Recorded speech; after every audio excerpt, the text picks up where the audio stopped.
Hello, today on my channel you will hear an amazing story about life. I hope you enjoy this story.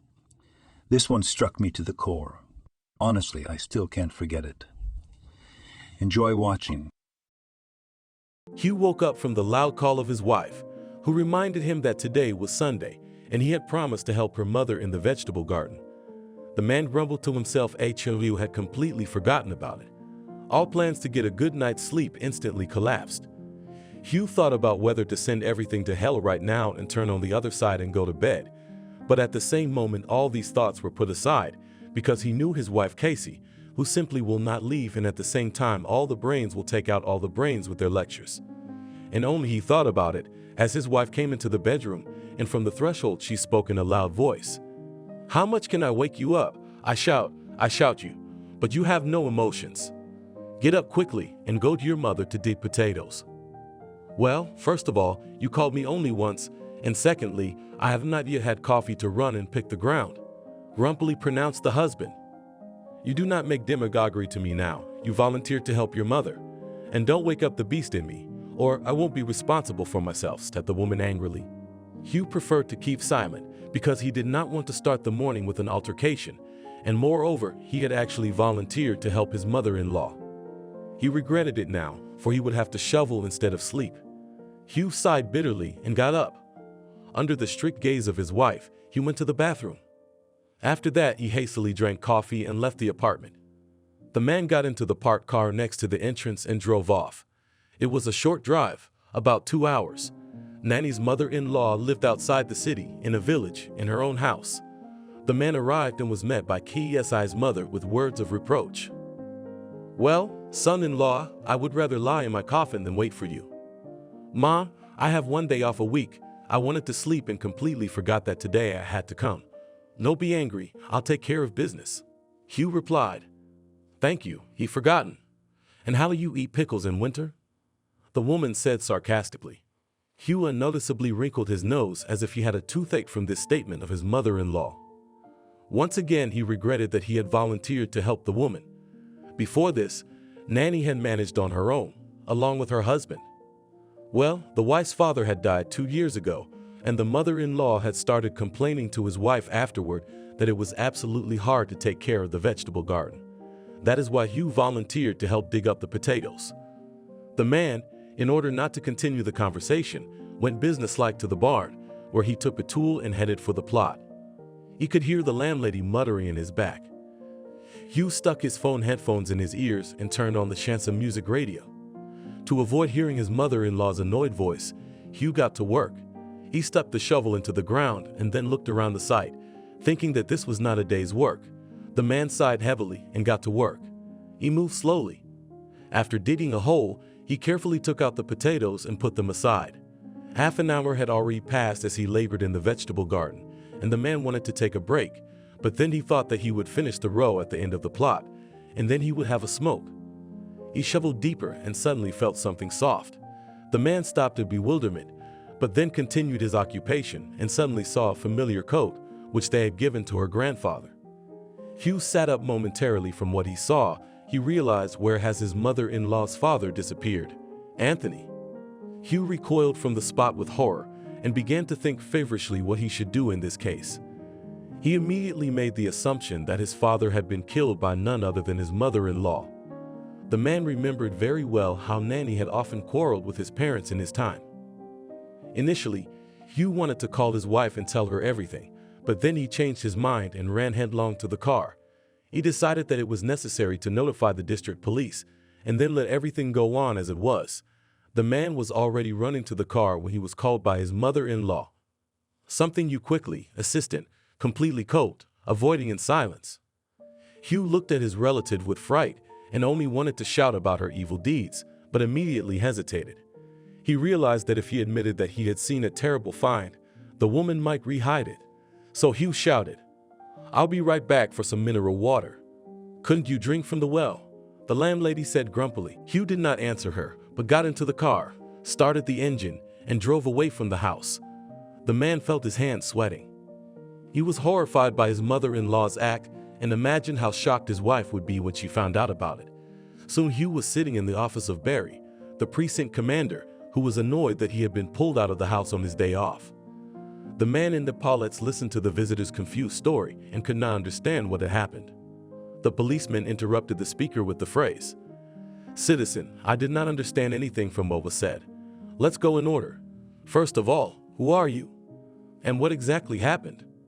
Ada Hugh came to help my mother-in-law dig up potatoes and found in the ground the remains of her father. It was she who killed him. I am 100% sure of it. Hugh said, "Well, there we go again. Who's the mother-in-law? Who's the father?" Barry said, "The mother-in-law is Nani, and her father is Anthony, who disappeared years ago." Hugh blurted out in one breath. The policeman tensed. He remembered the strange disappearance of a villager. Barry squirmed nervously in his chair and thought that the day off was definitely canceled. The man rubbed the bridge of his nose and said, "Okay, I know who you're talking about, but let's start from the beginning with all the details." "Okay, if you say so. Anyway, I met my wife on the street and we started dating. We fell in love, you could say, at first sight, and immediately realized that we couldn't live without each other," Hugh said, and he was immediately interrupted by the policeman. "Wait, and what is your acquaintance with your wife? I'm asking you to tell me how you found the remains of a relative." "What does my wife have to do with this?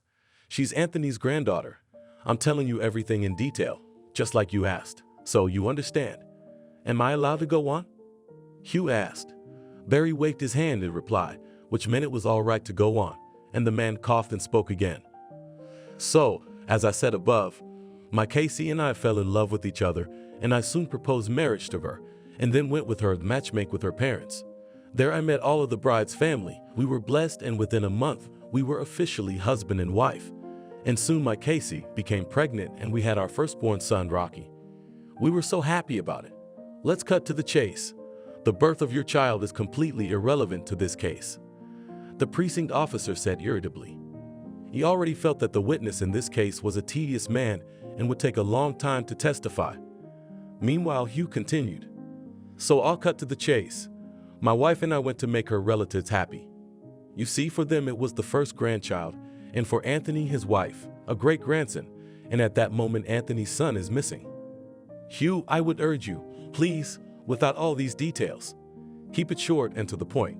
You begin your narrative from the moment you have dug the ground and do not deviate, or we will sit here for 3 days," Barry said with more irritation. Hugh shrugged his shoulders, but complied with the officer's request and told the gist of how he had found his grandfather's grave. Barry wrote down the statement and let the man sign, then said that they would now go to the place where Anthony's remains had been found. The policeman asked Hugh to tell in a nutshell why he suspected his mother-in-law of the crime. The man happily began to speak. "So that's what I originally started to tell you, that Casey and I are a very friendly family, and we went to show our Rocky to the relatives. Look, you understand, I don't need to tell the saga of your relationship in 2 words. Barry sullenly interrupted his interlocutor. "All right, as you say, but don't ask me later, from what I drew conclusions, why I'm sure that my mother-in-law is to blame," Hugh said angrily and continued. "As soon as my son Anthony disappeared, my mother-in-law often began to quarrel with his father, and often they scandalized in front of us by my wife. We witnessed their bickering on many occasions. I told Casey at the time that we should visit them less often, so that Rocky wouldn't hear the rough talk." Barry sighed sorrowfully. After all, everything had been nice and quiet before, and now the investigation would start, and the neighborhood investigators would be coming in. The policeman and Hugh drove up to the house where Nanny lived. Barry had already called the investigation team before, and now he called the neighbors to be as witnesses. And now Hugh opens the gate and sees the mother-in-law looking perplexed at the incoming people. The woman rudely says, "How is this to be understood? What an unceremonious intrusion. So, citizen, let's not speak. I received a statement from your relative that he found on your plot the remains of a man who was on the list of missing persons. And I, as a representative of the law, have to check it out," Barry said clearly, then turned to Hugh. "Show me." Hugh, trying not to meet his mother-in-law's gaze, led the policemen and the witnesses to the station. Barry bent over the find. He examined it carefully and then turned to the landlady with a question. "Can you comment on this in any way?" Nanny stood silent, her lips tightly pressed together. It was impossible to discern her emotions from the woman's face. She was staring at the terrible find. The policeman asked his question again, but there was no answer. Barry was not going to retreat and said quietly, "This is your father's coat, Anthony, which was given to him by his granddaughter and son-in-law. It's not worth keeping quiet. Now the investigation team will come and soon everything will be known what happened here. It's just that it's in your best interest to cooperate with us. I'll keep quiet. It's your job to investigate, but for now I need to mind my own business," Nanny said in an indifferent voice and was about to go to her house, but she was stopped by the voice of the police officer. "Now you will stay here like everyone else. At the moment you are a suspect because the found remains are on your territory." Nanny stopped. The woman was not going to say anything in response. She only glanced at her son-in-law, and he immediately looked away. Hugh felt uncomfortable at the moment because he had only recently made a statement about his relative and accused her of a crime, albeit indirectly. Soon the investigating party arrived and immediately did its work. Investigator Harvey interviewed Hugh, then the witnesses, and then turned to the owner of the house. "Nani, can you explain how your father's remains ended up on your property? We need you to tell us everything without secrecy." "I don't know anything," the woman replied dryly. "Well, then I'll take your recognizance as required by law. Now you are the first on the list of suspects in this case. I can't say anything at the moment, as it is not known how Anthony passed away. It will be known in a few days, but in any case a case will be opened, because the body was not buried according to the law." The investigator spoke. Hugh in the meantime called his wife and told about what had happened. Casey scolded her husband because he informed her last and told her husband to stay there. The woman quickly packed up her son and left for her mother's house in a cab. When she arrived, she found her mother in the house and her husband in the yard. The strangers were gone. Casey lashed out at Hugh. "Why did you call me and tell me right away, but flew to the police station?" "Honey, but I was acting in accordance with the law. Please don't swear or you'll scare your son," the husband said pitifully. "You were a bastard, and you still are. And don't you dare cover yourself with Rocky, he's not around," the woman said angrily and hurried to her mother's house. Casey sat down beside her mother and said quietly, "Why don't you tell me everything?" "I have nothing to tell you," Nanny replied. "Do you have any guesses at all?" asked the daughter. The old woman only shook her head negatively, then said that she would let the investigation be done and asked her to bring her grandson. Casey did not bother her mother with questions, as she knew her parents' temper. If she didn't want to talk, she wouldn't. She went and called Rocky to his grandmother and went to her husband to find out more. Casey asked her spouse questions and Hugh took his time answering. When it came to who might be responsible for the alleged murder, Hugh said who he suspected. The wife only heard about it, as she immediately changed to a raised tone. Casey scolded her spouse with swear words, and at the end of her angry tirade she blurted out, "You're a fool. You're a fool. You put my mother under the article without thinking. You have proof that she is guilty. Now everyone in this village will think she's a criminal. How could you do that to her? Don't you realize she's my own mom? Don't you have any shame?" "Casey, but I acted according to the law, my sweetheart. I love you. Forgive my fool," quietly said the man. "No way," the woman said irritably and went to her mother. That day Casey stayed at her mother's house with a sleepover, as she had another day off the next day. Hugh and Rocky, on the other hand, went home. The man had a work day, and the boy needed to go to practice. The wife immediately told her husband not to tell acquaintances about it. Hugh vowed to his wife to keep quiet about the situation. Casey tried to talk to her mother one more time that day, but the conversation failed. Nanny was unwilling to bring up the subject again. The daughter saw her mother. Something was tormenting her from the inside, and this pain was not physical, but exactly moral. The next day, Casey went to get bread and immediately realized that yesterday's incident had already become the property of the village. The woman saw how the local old ladies at the sight of her immediately shut up and looked at her with a kind of regret. The sales clerk even turned to her with an unexpected phrase. "Casey, you grew up here since childhood. How we sympathize with you that you have such a mom." "What kind of mom?" Casey said, holding back her anger. "Don't be silly. Everyone knows each other and the news spreads in a minute. Nani, your mother, is a scandalous woman. Everyone in the neighborhood knows it, but no one expected her to do such a thing. That she would kill her own father." She said it calmly. "Who the hell are you to label people?" Raising her voice, Casey spoke up and continued. No one has charged her yet, and you're the only righteous judges here. You better watch your families instead of scratching your tongues. Why do you say that? We're worried about you. Though you're like your mother, you're a loudmouth like her. The interlocutor said, offended. Well, don't forget that I can stand up for my mother. Casey ended the conversation angrily and then bought bread and left the store. She wanted to say a lot of nasty things to all the gawkers who looked after her, but the woman restrained herself from such foolishness. Coming to her mother's house, Casey suggested that her relative move in with them, but Nanny refused. The older woman told her daughter not to worry. Casey wanted to talk to her mother again about yesterday, but saw that her mother had guessed her thoughts and made it clear that it was not worth it. Her daughter was leaving for her place in the evening, and on parting, she asked her mother to report everything to her first. Nanny promised her that if there was any news, she would be sure to call and tell her. Casey left with heavy thoughts. She didn't want to leave her mother alone when all the townspeople would be talking about her. But the woman couldn't influence her mother's decision to move in with them for a while. She knew that her mother's temper was willful, and it was very difficult to change her mind about anything. Basically, Casey realized that she was just like her mother because she had inherited her mother's temper.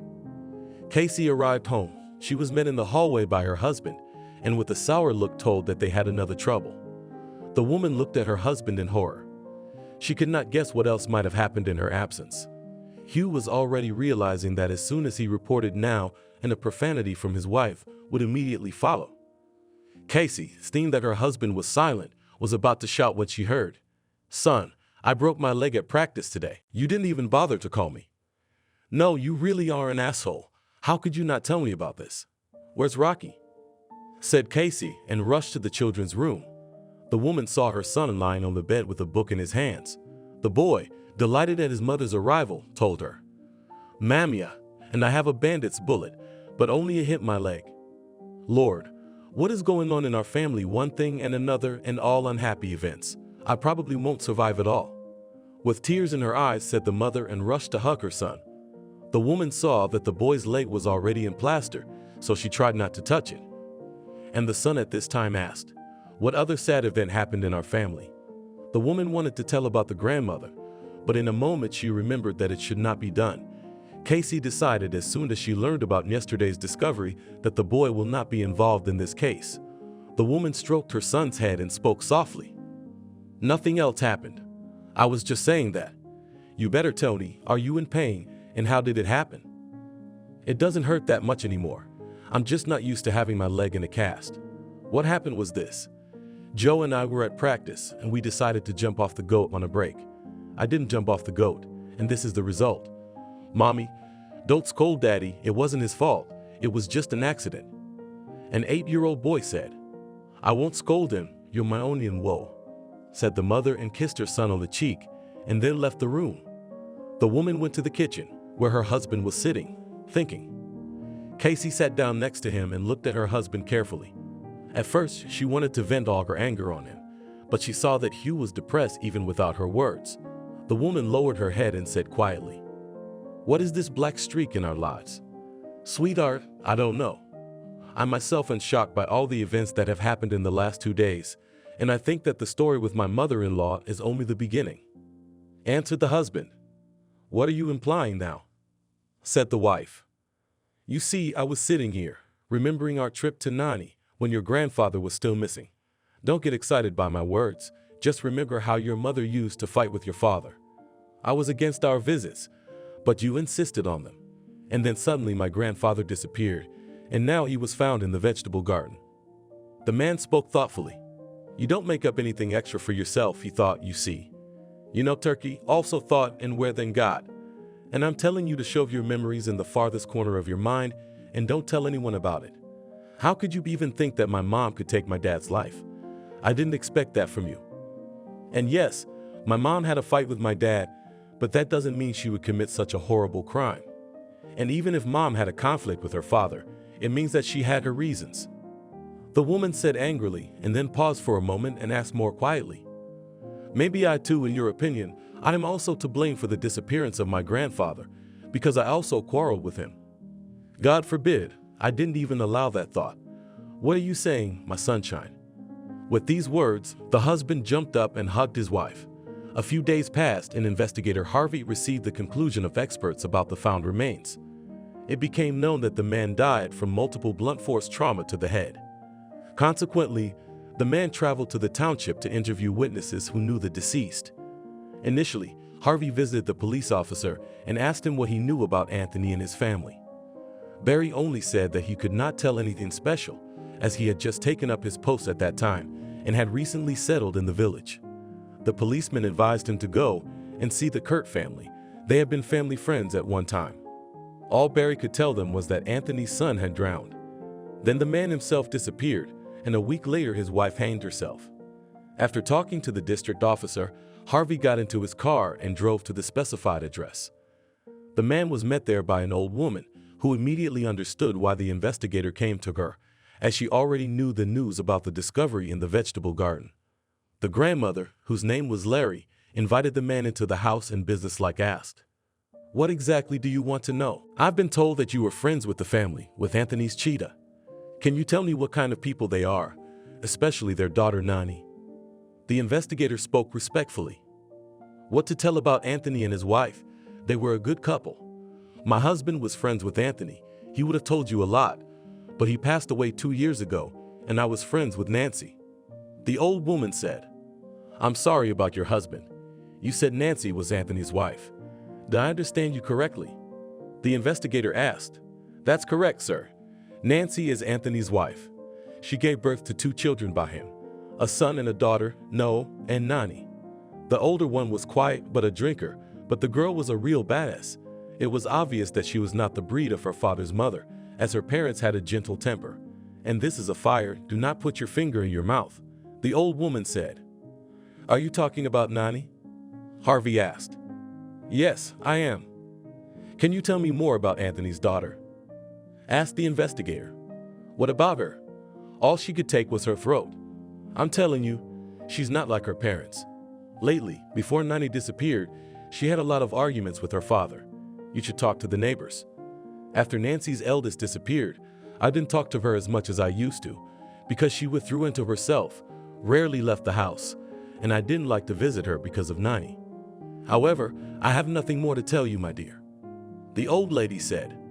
"Had something happened to Anthony and Nancy's oldest child?" Harvey asked in bewilderment. "Yes, Noah went berry picking and disappeared, but he was soon found drowned in the river.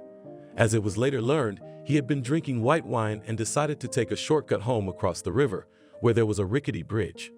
No one had used it for a long time because they were afraid of the rotten planks.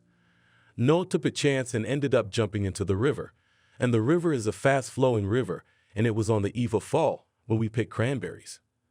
As a result, his legs cramped, and he couldn't cope with the situation and died. I think it was his own fault. He was a hard drinker, and that's why he died. Nancy was mad with grief. She didn't want to believe that her son was gone." The old woman spoke quietly. "You said that Nancy often fought with her father. May I ask the reason for their disagreement?" The man asked a question. "I told you that Nanny is a snake. She would only yell, and she doesn't need a reason for that. You should ask her neighbors. Maybe they will say something sensible," said the old woman. "Then one more question. Why did Anthony's spouse kill herself?" asked the man. "So what is not clear here? Her son drowned, and then her husband disappeared, so poor Nancy couldn't bear it all." The old woman replied. The investigator sat quietly after what he had heard. He thanked the old lady and asked permission to come again if he had any questions. Larry said she was always willing to help if her assistance was needed and escorted the guest out. Harvey walked away from the old lady in thoughtfulness. He had many questions in the case of the dead Anthony, but too few answers. The man decided to initially question the neighbors of the suspect in the crime against her father and then call Nani for questioning. The investigator stopped by the family that lived next door to Nani. A man knocked on the gate. A woman came out and looked at the stranger with a puzzled look. Harvey introduced himself and showed his ID and asked for permission to talk. Agnes, it was Nani's neighbor, carefully studied the document and only then invited the man into the yard with the words, "I don't invite you into the house, we can talk here." "I don't mind, but do you at least allow me to sit down?" With a smile replied the investigator, who was surprised by such behavior of the woman. "You do not be surprised that I do not invite you into the house. I just recently had a daughter with an infant came out of the hospital, and we do not need unnecessary infection." The landlady said with pathos. Harvey could not resist the joke and said, "So I am in your understanding walking infection?" "No, I didn't say it right." Aang said with embarrassment and continued, "Understand me, it's just that we have a tiny baby at home, and you're from the street, and we've only done the quartzing. Why should I have to justify myself to you? You are not a child after all." The neighbor said cheerfully, recovering from her embarrassment. "You're right, Aang, but let's get down to business. I am interested in your neighbors, namely the missing Anthony and his children," the investigator said in a serious voice. The woman sighed and pointed to a bench in the courtyard. Harvey sat down on the bench and waited patiently for the lady of the house to do the same and start talking. Aang sat down and told practically the same story as the old woman he had just visited had told him. But there was something new in the story. The neighbor said that not only the daughter was in conflict with her father, but also the granddaughter was fighting with her grandfather. The investigator, after hearing this, asked a question. "You've said that the daughter and granddaughter were in conflict with Anthony. Can you be more specific about what the strife between them was about?" "Nanny seems to be for her mother, but I don't know. I just heard how she was hurling all kinds of foul words at her father, and he, poor guy, just kept silent and asked her to keep her voice down so that his wife wouldn't hear. Anthony loved his wife very much and took care of her, and when their eldest son drowned, he took double care of his wife. But granddaughter Casey was fighting with her grandfather over the house. Anyway, when Anthony's son Noah drowned, the drowned man's hut went to his father. So Casey attacked her grandfather to sell the house and give the proceeds to her. But Anthony was against the idea and said that the house would go to his great-grandson," the old woman said. The investigator scratched the back of his head glumly. He realized that the case would not be easy at all. All the information he received from witnesses is just vague. The man asked one last question. "Tell me, did Anthony have any enemies who wanted to take the man's life?" "God be with you. That man wouldn't hurt a fly. Everyone in the village respected him. He was a decent man. If someone asked him to do something, he would always help and wouldn't even take a cent. People envied Aunt Nisi for having such a docile husband. Many women wanted to have such a man, but he only loved his wife and did not go to the left," Aang said seriously. Harvey was about to leave when the woman grabbed him by the sleeve and whispered, "I remember there was a woman who was chasing Anthony, but that's a long time ago. Nanny and I were still in high school. She was a year younger than me. But I can't tell you much about that situation. You'll have to check with Nancy's friend Larry. It was a big story back then. This lady was giving Anthony a hard time and threatened to kill him if he didn't stay with her." The investigator thanked the woman and went outside the gate. He stopped beside the automobile. He was again to talk to the old woman. The man was puzzled by the information received and felt that his head was a mess. But he had no choice but to go to Larry's house again, which he did. The old woman let him in without further ado. Harvey told the purpose of his return visit. The old woman smiled and spoke nonchalantly. "I didn't think anyone else would remember this story after all. It's been so many years. Nanny was still in school then. Well, I'll tell you about that case, and you do not stand there. Sit down at the table. I'll treat you to tea with strawberry jam, which you have never tasted before. And don't refuse, or I'll give you an ultimatum." "What ultimatum?" the investigator asked, perplexed. "How unintelligent you are, dear. I will not tell the story if you do not drink tea with me." With a smile replied the old woman, setting the table. "Oh, that's what you mean. Well, you've taken the bull by the horns. I give up. Let's try your specialty jam," Harvey said. Soon the old woman began her story. She said that a divorcee came to live in their village, and Anthony helped her to do something around the house. And this woman, Iris, fell in love with him. After that, she did not give a man a pass. Everywhere he fished him out, guarded, and talked about her love for him. However, Anthony was faithful only to his wife, and he was not flattered by the sympathy of this Iris. He told her so directly, but the woman would not be deterred. She even went to Nancy and threatened to put a spell on her. Anthony's wife said nothing in response, only complained to her husband and asked him to keep away from this woman. But the man could not do anything and did not know how to get rid of Iris. This went on for 6 months, and then this woman came to Anthony and publicly declared that she would take revenge for his rejected love. And shortly thereafter, she left the village for good. The investigator listened to the elderly woman's story and asked a question. Did Iris still appear in the village after that? No, nobody saw her again after that. You think Iris sent Anthony to the grave? Nonsense, nonsense, nonsense. It's an old story.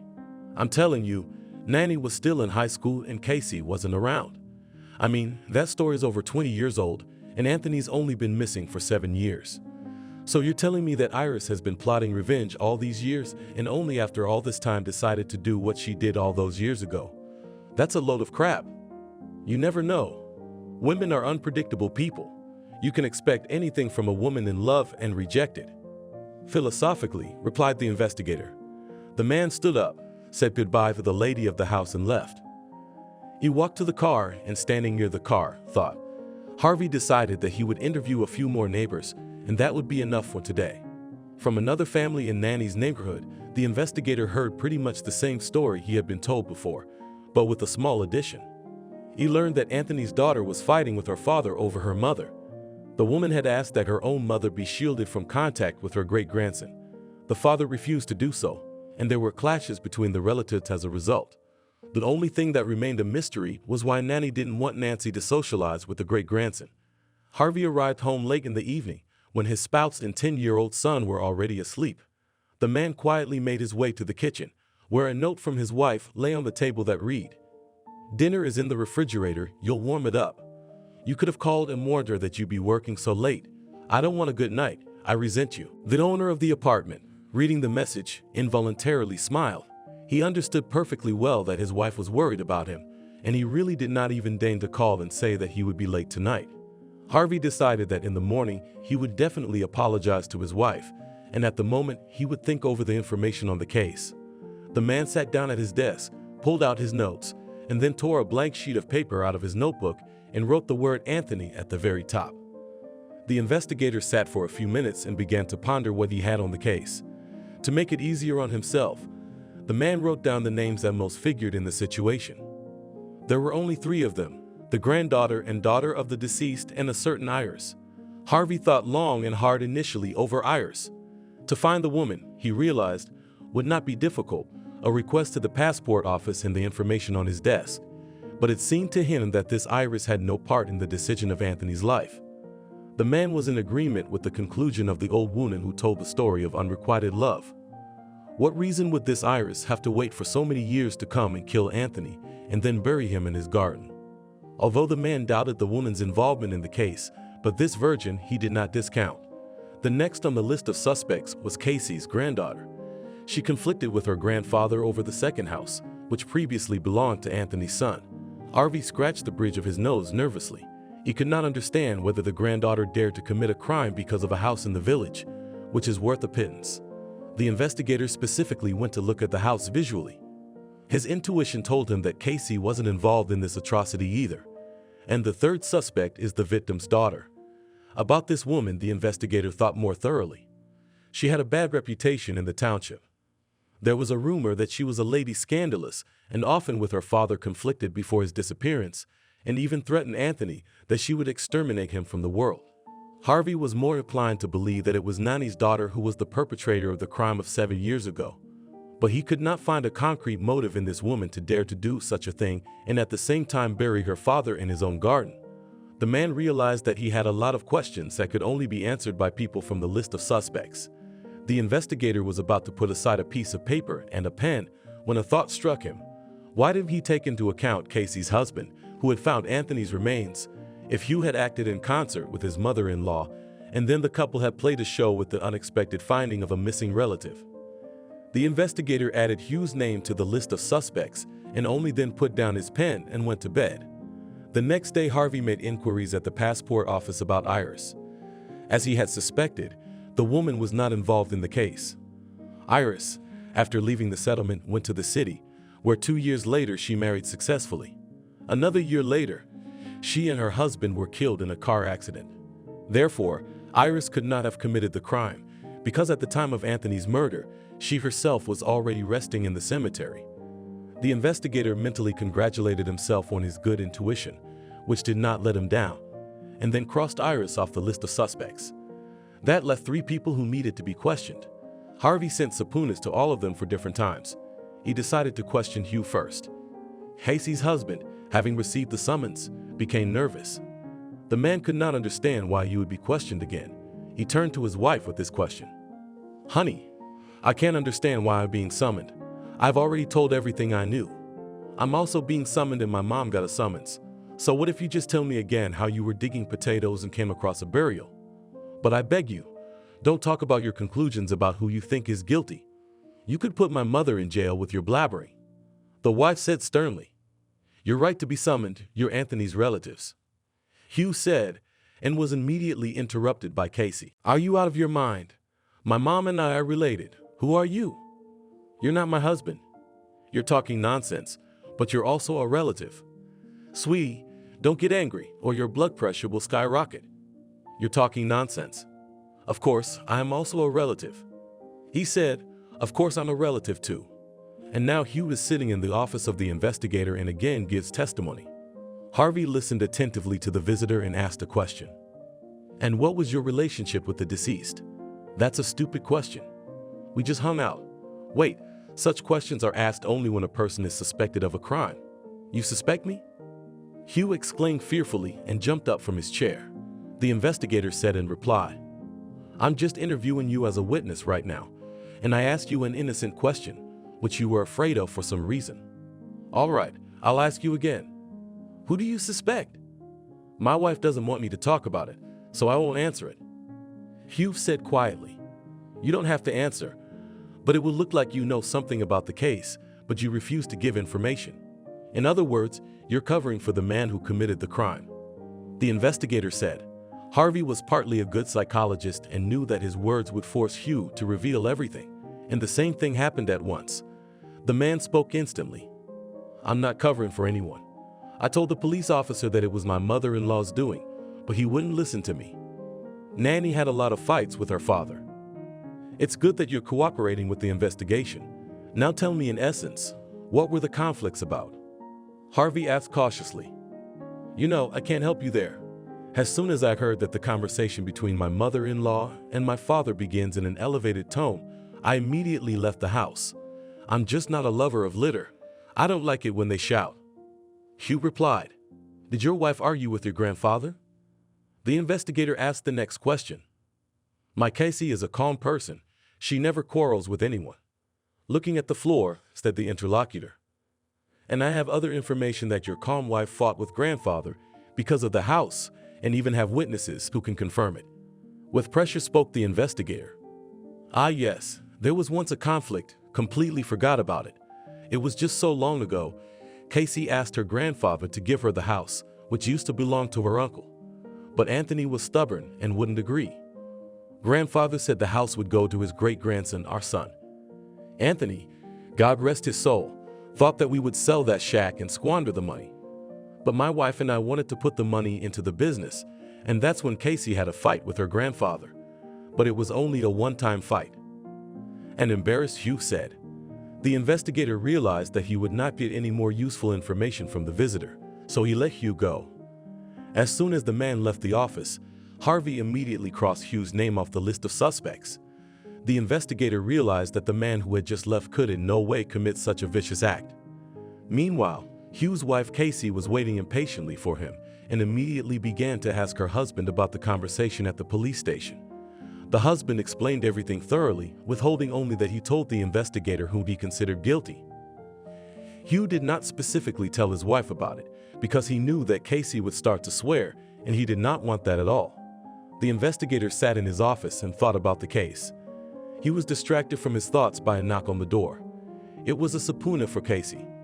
The man invited the woman to sit down and asked her to tell him about her family relations. Casey said that they lived amicably and were shocked that the missing relative was buried in their own vegetable garden. Harvey did not expect another story from the woman, so he asked a direct question. "Could your mother have killed her father?" "What the hell are you talking about? She loved her father, and when her grandfather was lost, she grieved. She even filed a police report herself." Casey replied harshly. "Let's not tell each other fairy tales. I know for a fact that you and your mother scandalized Anthony. In fact, your husband confirms it. I have his handwritten statement, so you better be honest with me." That way you'll make my job easier," said the investigator. "My grandfather and I had a disagreement about the house. I wanted him to give it to us, and we would sell it, but grandfather's stubborn and refused me, so we quarreled with him. But if you're leading me to believe that I'm responsible for my grandfather's death, it's not true. Despite the fact that he refused my request, I still loved him sincerely and with all my heart." The woman replied, "My profession is to suspect everyone. Well, about yourself you told me, and now I want to hear from you a story about the relationship between your mother and father. And at once a request without deceit, as I said above. I have witnessed testimony that Nanny often conflicted with her father," strictly pronounced the investigator, who was already tired of pulling the truthful information from the woman. "I am not aware of their conflicts. I know that there were scandals, but against what background, I do not know. All I can tell you is that my mom fought with my grandfather over my grandmother Nancy. You don't have to ask me why, because I don't really have that information. That's something you can only find out from my mom. But I'll tell you one more thing. My mother is not involved in the crime. She couldn't do it because it was her own father." Casey said calmly, "Thank you for telling me everything, and you are free for now. If you have any questions, I'll contact you." The man said. Casey promptly left the police building and hailed a cab. As soon as she arrived home, she saw that her spouse was not yet home from work. The woman freaked out at her husband, as he had laid out his own deductions to the investigator after all. Casey went into her son's room to somehow calm herself down. She asked affectionately about the boy's health. The child replied that he was fine, and just then the woman heard the front door slam. Casey hurriedly followed into the hallway where Hugh was taking off his shoes. The wife began to swear at her husband in a whisper, and the latter listened silently to his beloved. He could not say anything in reply, and Casey became more and more agitated and did not notice how she turned into a loud yell. Hugh endured for 10 minutes, and then he said, "Would you mind not yelling so loud? You said Rocky shouldn't know about the grandmother story, and you just laid it all out. I closed the door at my son's house. He can't hear me, especially with his headphones on. Don't you divert the conversation. Do you realize what you've done with your chicken mind? You framed me and my mother. We are now suspected of a terrible crime." The woman said a little more quietly, "No, I didn't frame anyone. On the contrary, I defended you. How was I to know that the investigator knows your conflict with your grandfather because of this damned house? He asked me a question, and I answered honestly. Or was I supposed to lie to him?" Hugh asked, "But you confirmed that my mom had a fight with my grandfather, and you consider her a criminal. Who asked you to talk about that?" pronounced the woman. Casey then went into the kitchen and called her mother. Nanny immediately picked up the phone. The daughter said that she and her husband had been to the police and had given a statement. The parent said that tomorrow she was also going to the investigator on a subpoena. Casey asked her mom, "Should I come to your place? Let me take a vacation at my own expense, and Rocky and I will come to you. He broke his leg at practice, by the way." "Oh, how did Rocky do that?" "Oh, that's too bad. Daughter, you better look after your son now. He needs your care. And don't come here. You know what evil tongues can tell him," the old woman said affectionately. The next day, Nanny took a bus to the city. She already knew roughly what she would be asked about. The woman felt an inner excitement, not fear, but anxiety. Soon Nanny was sitting in the office of an investigator who was explaining her rights. The woman listened and then asked the man a direct question. "Do you suspect me? There is every reason to believe that you committed the crimes. Many witnesses claim that you repeatedly threatened your father with retribution. Can you explain to me why your father had such a grudge against you that you decided to commit such an act?" The investigator asked a question. "I don't understand you people in uniform. How can people's gossip become a reason for accusation?" The woman said mockingly, "To begin with, it's not gossip, but witnesses' statements, which are signed by them in their own hand, and that's already an evidentiary basis.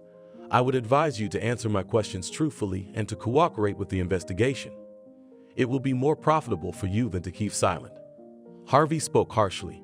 He already understood from the woman's behavior that it would not be so easy to make her confess.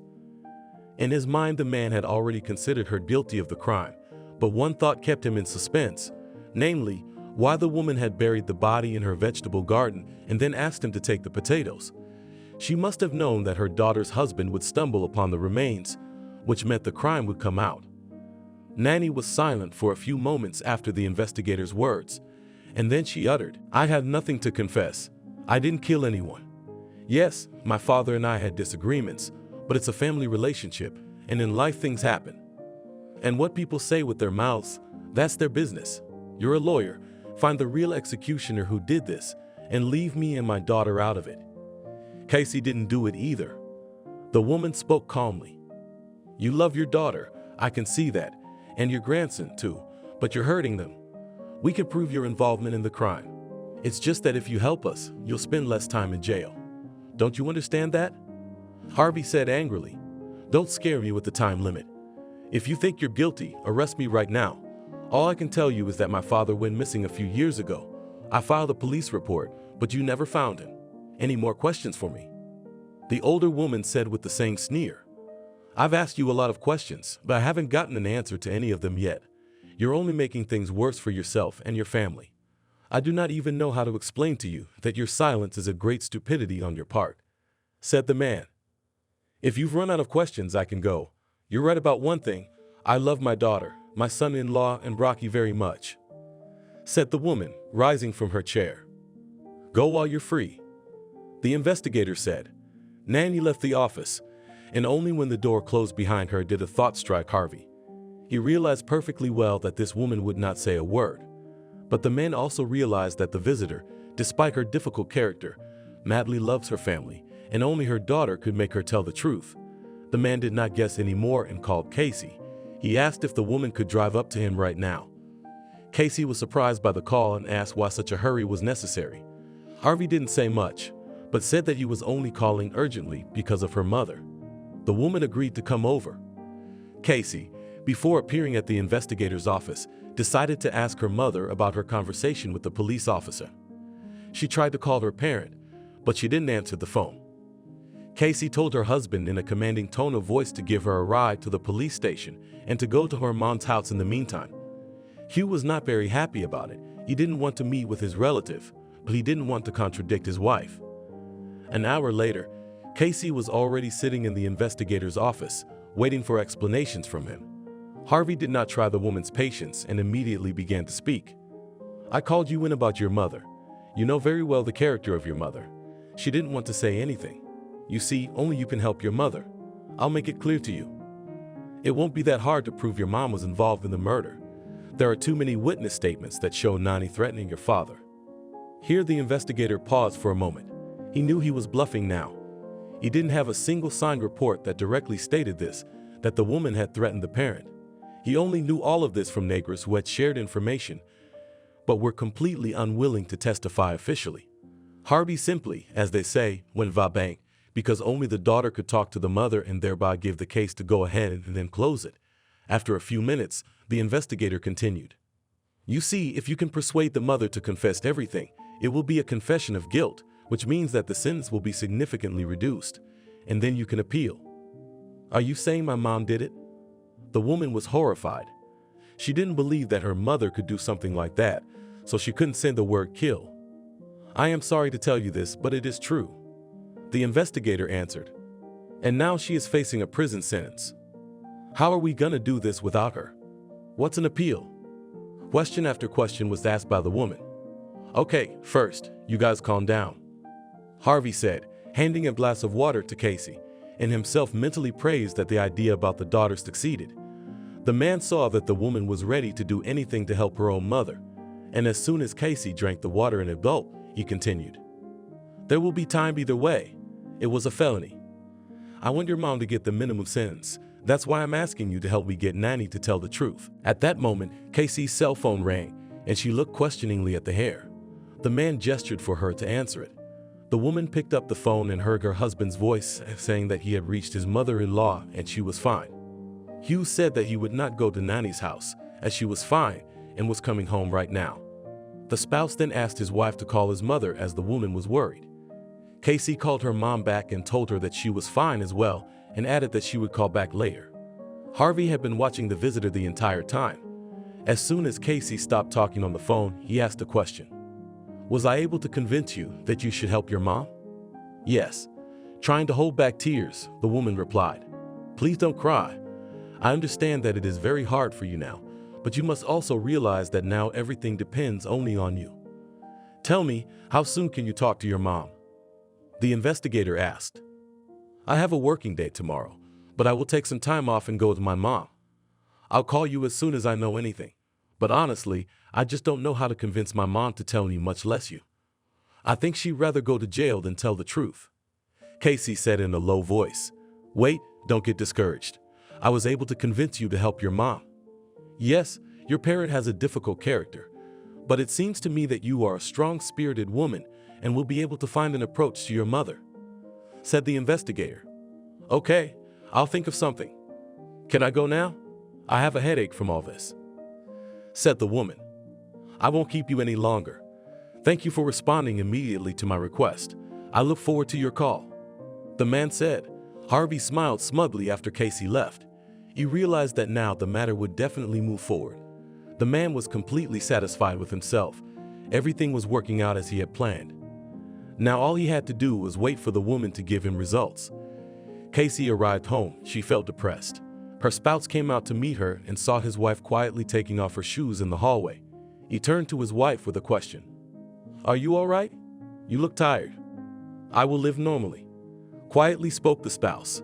Hugh tensed. He suddenly realized that his wife was completely lost. He had never seen her in such a state.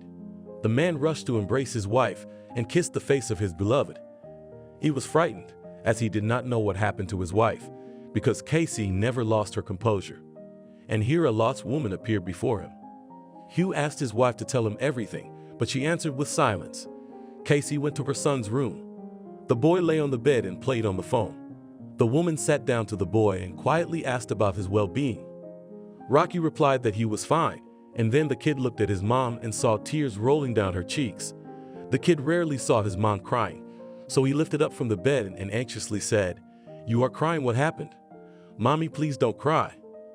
After these words, the woman perked up. She wiped her tears with her sleeve, and then said affectionately that she just remembered her childhood. Rocky immediately asked the question again. Did you have problems as a child? Casey smiled in response. She was amused by her son's question.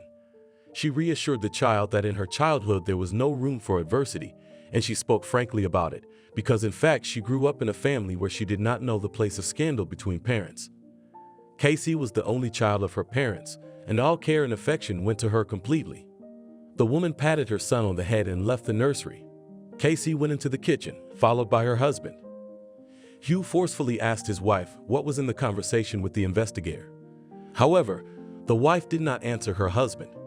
The woman was simply trying to peel potatoes. The man walked over to the wife and put his arm around her. He was trying to cheer up his spouse. Casey felt for the first time that she needed her husband's support, and she snuggled up to Hugh. The next morning, the woman took time off work. Casey told her husband that she was going to her mother's house to be with her during these difficult days.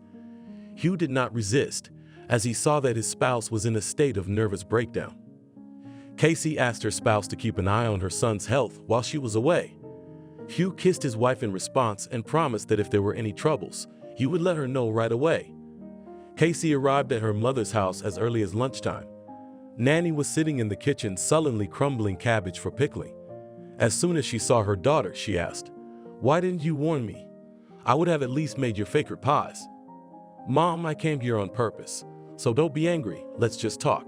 I didn't ask you that often. Mommy, I need you. And after saying that, Casey started crying. Nanny looked at her daughter and in her throat became a lump, as she could not answer.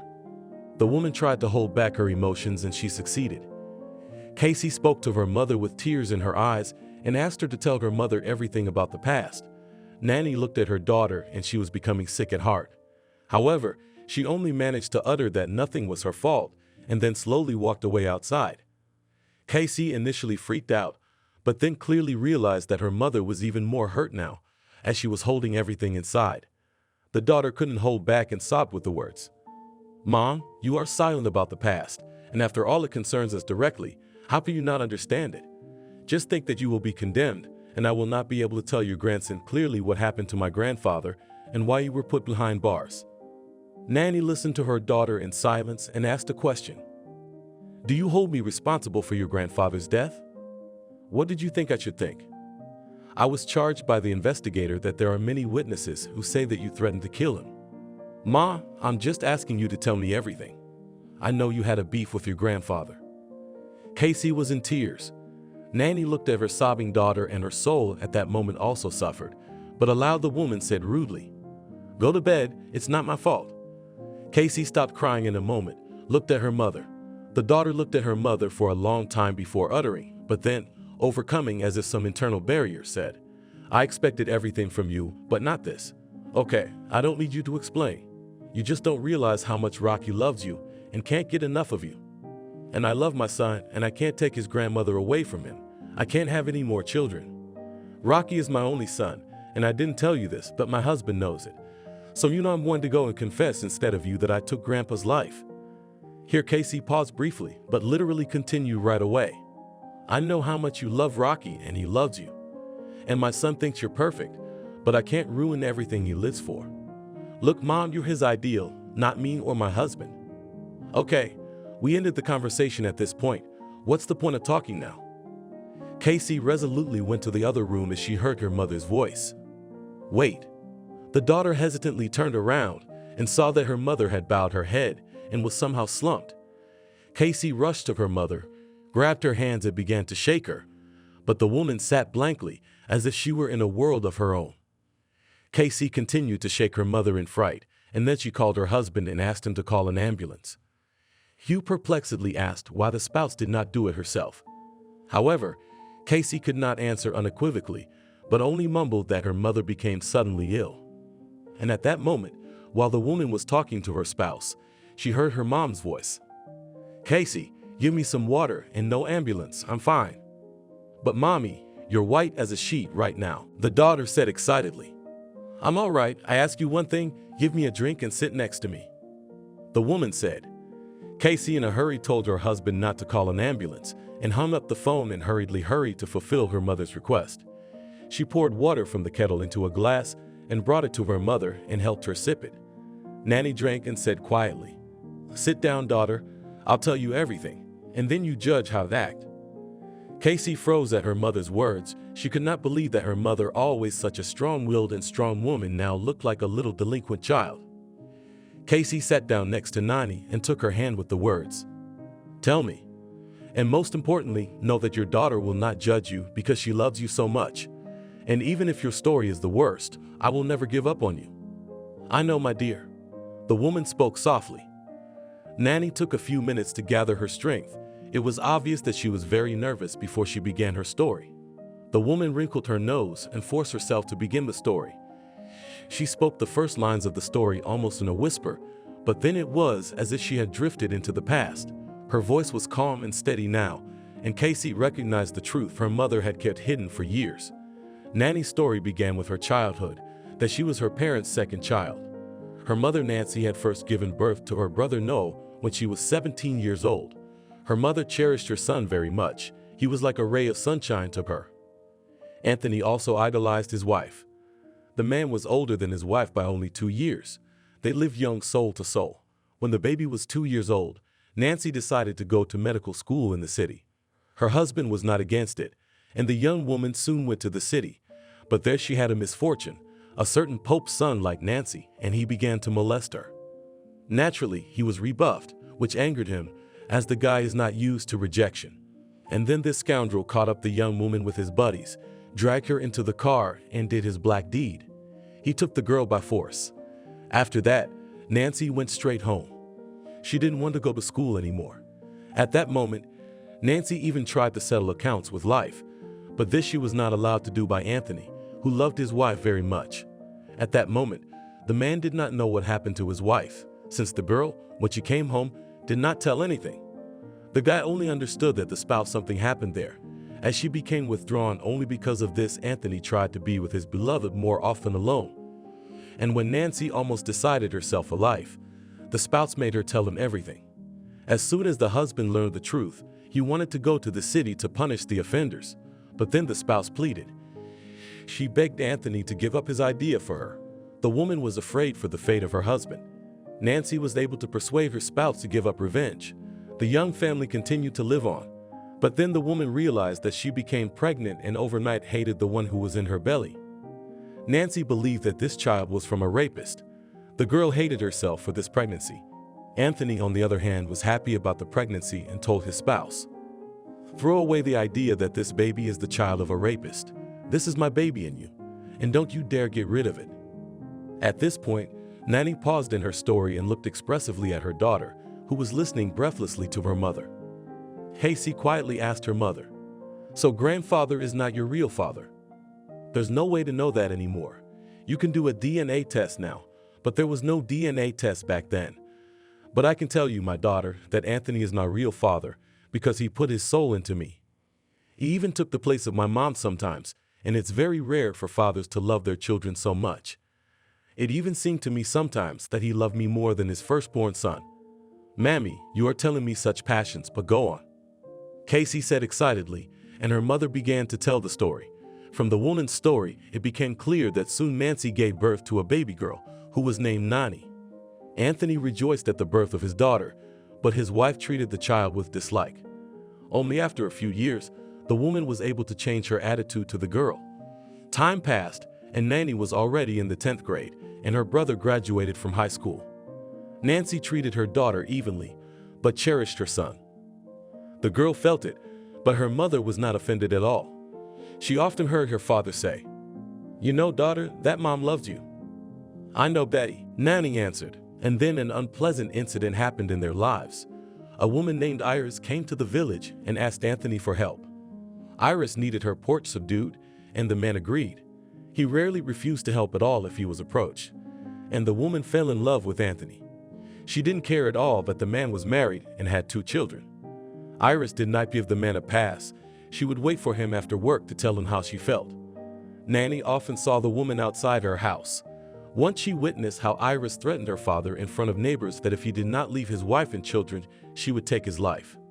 The girl was then very frightened for her father. However, the father reassured his daughter that the woman was only scaring and would not actually do anything. At that time, Nanny wanted to go to this Iris and ask her not to persecute her dad anymore, and only the girl was about to do it, as she learned that the woman had left the village for the city. That's when Nanny realized that her father madly loves her mother and is willing to do anything for her sake. And soon the girl herself fell in love with a guy who had just come from the army. His name was Arnie. He was a broad-shouldered young man with a dazzling smile. Nanny immediately realized that this guy would be hers and no one else's. And so it was. The wedding was played right after the girl graduated from school. At that time, she was already pregnant. Anthony was very happy that the daughter found her female happiness, which could not be said about the son, no. The guy had already managed to marry and divorce once. A year later, Nancy blamed her husband for the failure of her son's marriage. Anthony then wondered why he was to blame for the fact that Noah's family life did not work out. That's when the wife blurted out, "You're ready to blow dust over your daughter, but you're forgetting about your son. How can Noah live with his wife? With us? He should feel like a master in this house, not a lackey." "Oh, honey, you're being silly. Did I reproach him with a single word that he is a spunger?" Anthony asked, perplexed. "Don't you understand anything? A guy should bring his wife to his own house, but not to his parents' house. Where did Noah bring his spouse?" Nancy replied, "All right, honey, I hear you. So we'll take him home and let him live apart from us and make his own life. Would that be all right with you?" Calmly said the husband, and Anthony, not to throw words to the wind, soon bought a small house on the outskirts of the sun. Noah moved away from his parents, but Nanny brought her husband to her father's house. After a while, the young woman gave birth to a daughter, which she and her husband by mutual consent named Casey. Nanny, after the birth of the baby, decided that she and her husband will have only one child in the family. This decision was due to the fact that although she did not resent her mother for her cold attitude to her, but still jealous of her brother. Nanny simply lacked her mother's attention, and so the woman did not want her daughter to be deprived of maternal attention. The girl naively believed that if another baby appeared in their house, he would be neglected. At that time, Nanny did not know why her mother treated her like that. When Casey turned 7 years old, her uncle married for the second time. Nanny was happy for her brother, and Noah's mother was especially jubilant. Nancy seemed to blossom. Many people who knew her remarked that the woman seemed 10 years younger after her son's wedding. Nanny was saddened then that her mother did not rejoice like that, even when she had a child. Time moved on immediately. Nanny and her husband raised their daughter. Anthony enjoyed fiddling with his granddaughter and often chuckled when he said, "You, Nanny, are all in your mother's speed, that she gave birth early and got married, so you are the same way. Oh, and my granddaughter will be in your female line and will also soon reward me with a great-granddaughter." "Father, don't talk nonsense, it's too early to talk about it," laughingly replied the daughter. "It's not too early, you'll remember my words later. You know how fast time flies. I thought I'd just gotten together with Nancy, and now I've already got a granddaughter." Anthony replied admonitively, then added, "Noah's in no hurry to give us kids, and it's about time." Nancy was also sad that her eldest son had not yet had his firstborn. The woman often lamented about it, but soon Noah upset his mother even more. He announced that he was divorcing his wife, and it was already a final decision. Nancy, when she heard the news, immediately sank. She could not understand why the quiet and calm son did not have a family life, and at Nanny everything on the contrary turned out smoothly and well. Noah soon after the divorce began to addicted to whitewash. His mother tried to influence her son, but he only listened to her in silence and promised that tomorrow he would no longer go to the store and would not buy a hot drink. However, these were empty promises. The very next day the man went home with a bottle of white water, and by evening he slept a deep sleep. Anthony also repeatedly told Noah that he was slipping into the abyss and it was time to stop. But the son answered him the same way as his mother and only fed him breakfast, that the next day he would stop his addiction. And Nanny tried to reason with her brother, but her attempts were in vain. Noah continued to drink. The years went by. Nanny's daughter grew up and she married a sloppy guy named Hugh. As Anthony predicted, the granddaughter also gave birth early. She had just turned 18 at the time of the baby's birth. Casey did not stay to live in the village, but moved to the city, where the young man's parents gave them a one-room apartment, which they later exchanged for a two-room apartment. Here Nanny paused again in her narration. Tears appeared in the woman's eyes. She turned away from her daughter who was listening to her. Casey jumped up and hugged her mom with the words, "I realize that it is hard for you to remember everything, but understand that if you started to tell me your fate, then tell it all the way to the beginning. I need to know everything, because you've kept it all to yourself for so many years. And believe me, Mommy, I'm with you no matter what you hear. Now, daughter, I'll continue. Just let me calm down a little. I'll tell you everything and I won't hide anything. You're right. If I started confessing, as they say, then I will go to the very end," her mother said sadly, and after a while she went on with her story. Casey listened to her mother attentively, for soon she would have to find out what had made her parent dare to kill her father, whom she loved very much. However, the subsequent story threw Casey into a concrete shock. This was not at all what the young woman had expected to hear. Meanwhile, Nanny continued her narrative. When Casey and Hugh had their firstborn son Rocky, the young family went to visit the young woman's parents when the baby was 6 months old. Nanny's spouse rejoiced at this event as not said, and also was delighted grandfather and grandmother, because now they have a grandson. Nancy's great-grandmother was delighted with the baby, but one circumstance prevented her from being completely happy about the boy. The old woman was concerned about the long absence of her son Noah, who had gone out for berries and was not there for the second day. At home, Nancy could not find a place for herself. She repeatedly told her husband that their son was in trouble and needed to act. Anthony reassured his wife, saying that Noah had spent the night in the woods before, but she did not want to hear anything about it. On the third day, Noah's father went to the police station to file a report on his son's disappearance. However, Anthony was given the answer that the report is accepted on the third day after the disappearance of a person. Nancy, upon hearing this, howled. She asked her spouse to go to the woods and search for their boy. Anthony realized that his wife would not leave him, and so he went with his daughter's husband to search for their son. The men spent the entire day in the woods. They shouted Noah's name loudly, but all they got in response was the sound of echoes. When it got dark, Anthony and his son-in-law returned home, where they saw Nancy looking out for them. As soon as the woman saw the silhouettes of only 3 men, she howled again. She realized that her son was not among those who had come. The next day, Anthony again visited the district police officer, who took a missing persons report. The search began. The search for Noah began. The township also participated in the search, but there were no results. Nancy was going mad with grief. Her daughter and granddaughter tried to support her, but the woman brushed them off. Soon Casey and her husband and son left, as they could not stay and see their grandmother suffer. Nanny promised her daughter, as soon as it was known what was wrong with her uncle, she would let her know immediately. Noah's body was found a week later by a local fisherman in a river near the shore. The man immediately reported it to the district police officer. An identification followed. Nancy, looking at the dead man, immediately fainted. Anthony rushed to his wife. The man had already identified his son. He was worried about his wife at the moment, as Noah could no longer help.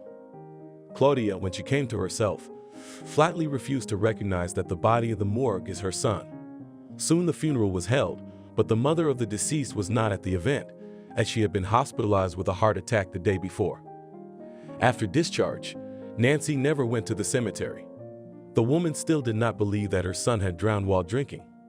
Nanny fell silent again and looked away with an alienated stare. Casey carefully sat down next to her and said quietly, "Mommy, I understand that you're coming to the end of this story now and it's hard for you to talk, but I really want to know the whole truth. Please don't bore me. For me today, everything I say is a terrible memory." Almost in a whisper, my mother said and continued, "You know very well how your uncle died. I told you about it." "Yes, I remember," quietly answered the daughter. So, from that moment the horror of our lives began. My mother did not believe that her son drowned, and Peter Bezrukov by his own fault. If he had not consumed whitewater, then this would not have happened. But it's already in the past and nothing can be changed now. So, the mother did not believe in the death of her son, and every day went to Noah's house and carried him prepared food. She was waiting for him. Initially, my dad and I thought it was the first shock of the morning and it would soon pass. However, it had been a month since Noah's death, and she still kept going to his house and carrying either a can of soup or a plate of fried potatoes. That's when I sounded the alarm that my mom was out of her mind and told my dad about it. He agreed with me that something strange was going on with my wife. The two of us tried to talk her into seeing a specialist, but she refused. So Dad started locking Mom up at home so she couldn't go to Noah again. And you also remember that you often came to visit us then or even 3 times a month to visit us. And that's when I started to notice more strange behavior in my mother. As soon as she saw your son and my grandson, she was transformed. A smile appeared on her face. Her eyes shone with joy. I then thought that my mother was recovering from the loss of Noah, but I was wrong, and dramatically so. One thing that helped me figure it out was when I left Rocky to babysit for a while. You were out with your husband at the time, and we were left with the baby. And I don't remember what I was doing, so I asked my mother to watch Rocky. She was more than happy to do it. Anyway, I went away for a while. And when I came back and saw the mother marking the baby's eye with a needle with the words, "You're gonna give me my Noah back," I was horrified. I didn't tell you this because I was afraid that you wouldn't come to us anymore after that. I don't really remember what happened. I just jumped up to my mother and grabbed the needle, and then I took Rocky. I told my dad all this, but he didn't believe me.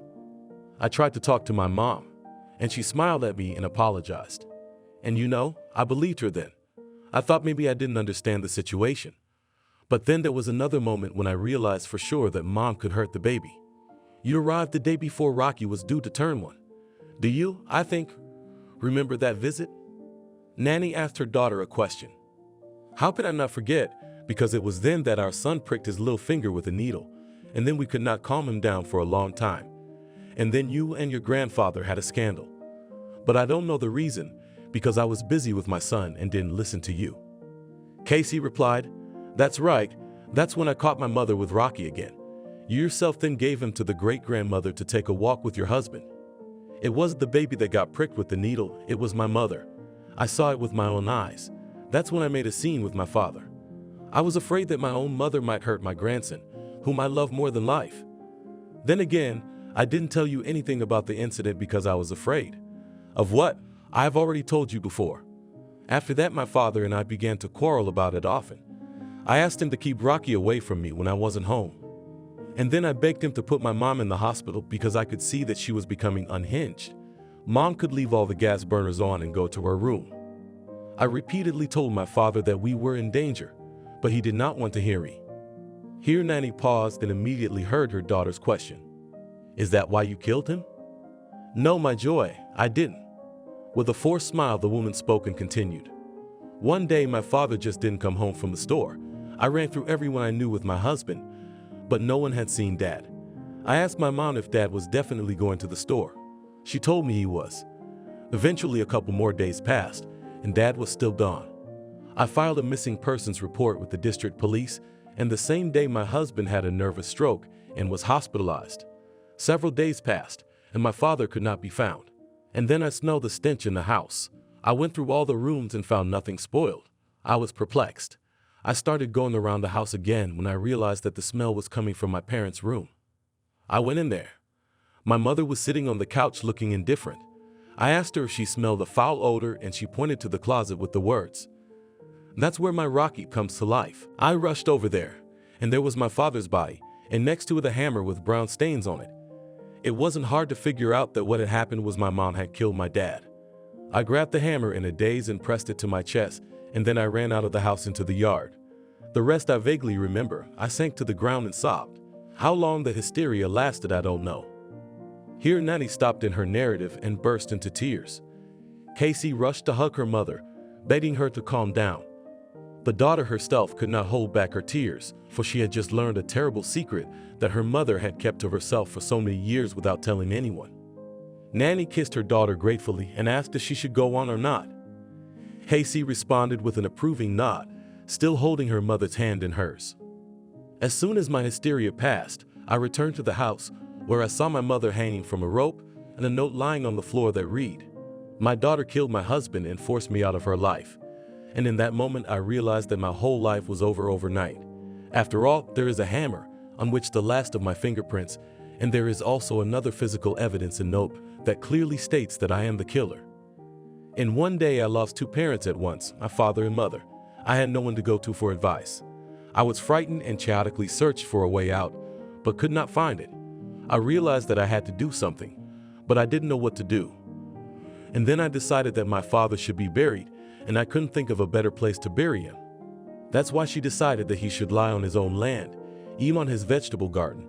I waited until evening and dug a shallow grave at the end of the plot, and therein buried my favorite daddy.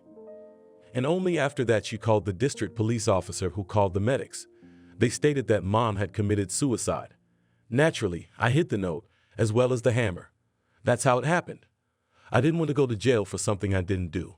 I was so afraid of being separated from you. You know how much I love you. I may be a scandalous woman, but you're the most precious thing in the world to me. I know I'm guilty before the law, but honestly, I don't know why, because I didn't take anyone's life. And I couldn't frame my mother either, even though she killed her husband. After all, my father and I hid from everyone until the last day that my mother went crazy over the death of her beloved son. I knew very well how my father loved my mother, and I can even assume that if he had known that he would die at the hands of his own wife, he would have punished me in no way, so that people would not know that she had done it. You see, daughter, I'm sure of it, and I've never dreamt about Daddy, which means I haven't offended him by my actions. After all, as they say, if the deceased is dreaming, it means that they have done him badly, and he reminds about himself in night dreams. Nanny said and burst into tears again. Casey looked at her mom with wide open eyes. It seemed to her that it was all unreal. She didn't know what words to use to comfort her mother. Casey wished she could help her mother now, but nothing came to mind to ease her mother's state of mind. All the young woman could find to say was this: "Mommy, just now you have lifted a heavy weight from your soul, and you are not to blame for anything. You did what you thought was right, you didn't commit a crime, but here's your mom's fault. You can take offense at me for saying that, but I said what I think at the moment. Daughter, remember, a mom is the mom, no matter what kind of mom she is. I love my mom and your grandmother a lot. She gave me life, and only thanks to her I was able to experience love for a man, for your father, to know motherhood. And if she hadn't given birth to me, I wouldn't have experienced any of this in my life. So don't blame Grandma for anything. She lost her mind when she lost her son. And I can't blame her for loving me less, because she was abused and her mother was morally traumatized." The woman spoke softly. Casey thought about her mother's words and suddenly realized that Nanny was completely right. The young woman sat silent for a while and then asked her mother to go with her to the investigator tomorrow and tell her everything without secrecy. Nanny was reluctant at first, but her daughter persisted. The mother could not stand it and gave Casey a promise that the next day she would definitely go to the police to testify. But only the woman agreed on everything when suddenly the daughter asked a question. "Mommy, where did you put that hammer? This note?" "I kept it all, wrapped the hammer in a kerchief and hid it in a secluded place, just like the note," Nanny answered. "And one more question. Did my father know about all this?" asked the young woman mother. "No, he didn't. I didn't want to worry your father because he was in the hospital. His health was important to me at that moment, so I didn't tell him anything," the woman said. "Mom, you've been through so much and you've got it all in you. You are very strong and I love you," said the daughter with tears in her eyes. Casey, after talking to her mother, went outside, where she immediately called the investigator and said that tomorrow together with her mother they would come to him. The young woman asked only one favor, that her mother testify in her presence. Harvey did not refuse the request and agreed. The next day, the mother and daughter were already on the bus to town. The women did not talk to each other, as each thought about his own. Casey dreamed that everything would be over soon and her mother would be all right. And Nanny wondered if she had done the right thing by revealing the secret she had hidden for so many years. But she already knew the answer to her own question. After a while, the two women entered the investigator's office. The man pointed to a chair, inviting the visitors to sit down, and was the first to speak. "I am glad that you, Nanny, have decided to cooperate with us. Let's you initially state everything, and then I will write down everything from your words. Thank my daughter.